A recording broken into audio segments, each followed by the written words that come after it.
Hi, this is Jason from Horrific Nightmares, back to do another Wild Eye review. Today I'm going to review the film Bunny. But before I do that, I just wanted to take the time to thank Wild Eye for providing me with this copy to review for you guys. They're a very generous company, and I'll leave the link to their website and their YouTube channel below. They really do have some very, very good films in their catalog. And to be honest with you, I've probably seen a third of the movies that they have.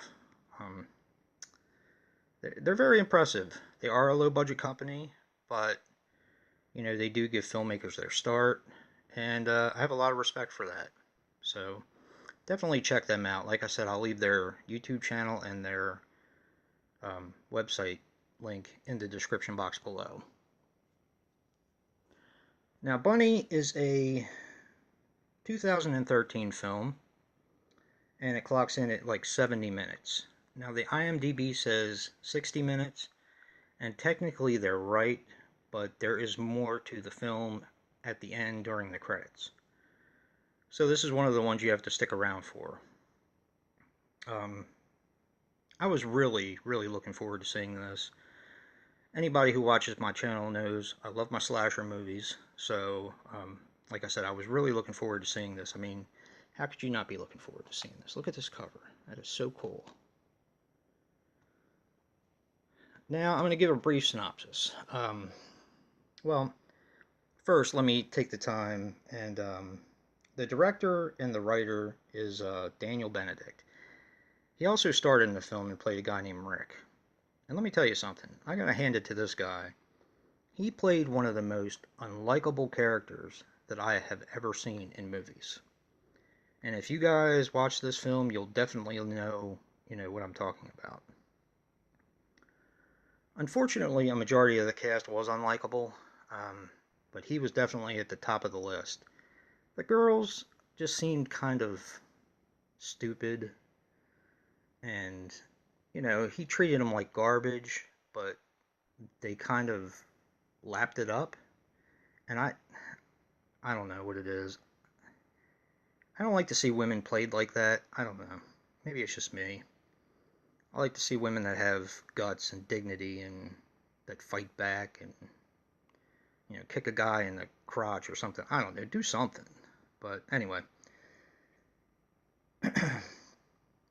This film is basically about treating women bad. I mean, there's really no other way around it.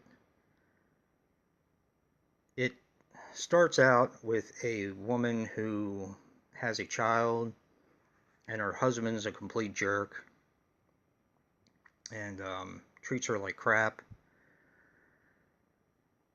And that's basically what we see in the beginning of the film.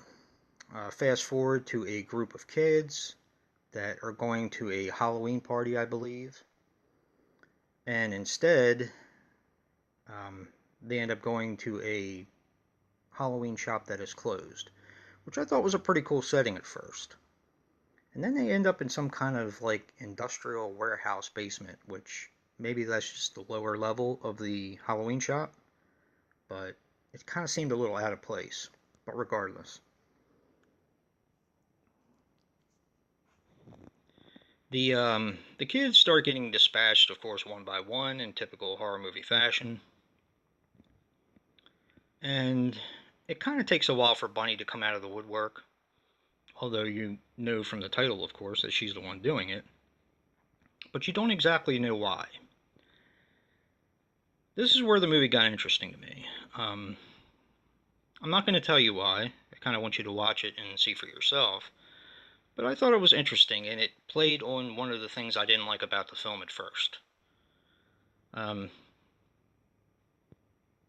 see, how to describe this film. I really enjoyed it, but I didn't like the filming. And what I mean by that is, I don't know whether the guy didn't have proper video equipment, but the camera jumped around a lot, and it shaked a lot, and it kind of really took me out of it for a lot of the movie. But with that being said, I actually, did enjoy the film for the most part. I thought it was a good effort, but a poor execution, if that makes sense. But like I said, this film had a lot of potential. I liked the twists and turns at the end. Like I said, I really did enjoy this. I just wish it would have been filmed a little bit better. It would have been definitely one of my absolute favorites that Wild Eye sent me. As it stands right now, I'm kind of torn on this one. I'm torn between a 6.5 and a 7. I like it almost enough to give it a 7, but the camera work kind of takes me down to a 6.5. So I'm not quite sure what to give it. I know that's probably not something you're used to hearing from me, but yeah, I'm a little stumped on this one.